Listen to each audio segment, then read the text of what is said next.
Sunday market போயே ஆகணும். கம்பெனியில் லீவ் தராங்களோ இல்லையோ, ஈவினிங் வந்தாவது போயிடுவோம். அப்படி இல்லைன்னா அடுத்த ஒரு வாரத்துக்கு 3 வேளையும் ஹோட்டலில் தான் சாப்பிடணும். நாங்கள் போனது லுலு மார்க்கெட். துபாயில் இது இல்லாத இடமே இல்லை, நிறைய இடத்துல இருக்குது. ஃபர்ஸ்ட் ஆஃப் ஆல் நாங்கள் வந்து துபாயிலே இல்லை. இதோட பேர் வந்து உமல் கோயின். ஒரு 7 எமிரேட்ஸ் இருக்குது, அதில் ஒன்று தான் இந்த எமிரேட்ஸ். ஸோ இங்கேருந்து துபாய்க்கு போகணுனாலே 100 கிலோமீட்டர். கிட்டத்தட்ட போயிட்டு வர்றதுக்கு மட்டுமே நம்ம ஒரு காசுக்கு 5000 ரூபாய் செலவாகும். நான் வந்து 7-8 மாதம் ஆச்சு. 3 டைம் தான் நானே போயிருக்கேன்.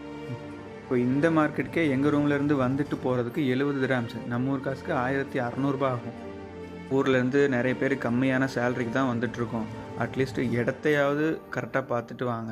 எங்களுக்கும் இப்படிலாம் இருக்குன்னு தெரியாது. நல்லா செட்டில் ஆனவங்க நல்லா தான் இருக்காங்க. நல்லா இல்லாதவன் இந்த மாதிரி சொன்னால் தானே தெரியும். இது ஏன் இந்த வீடியோவில் சொல்கிறேன்னா, இதை பற்றி தனியாக ஒரு வீடியோ போட்டிருந்தேன். அது 1 நிமிஷம் கூட ஆகலை, அதுக்குள்ளே பிளாக் பண்ணிட்டாங்க. அதனால தான் நான் இப்படி சொல்லிட்டு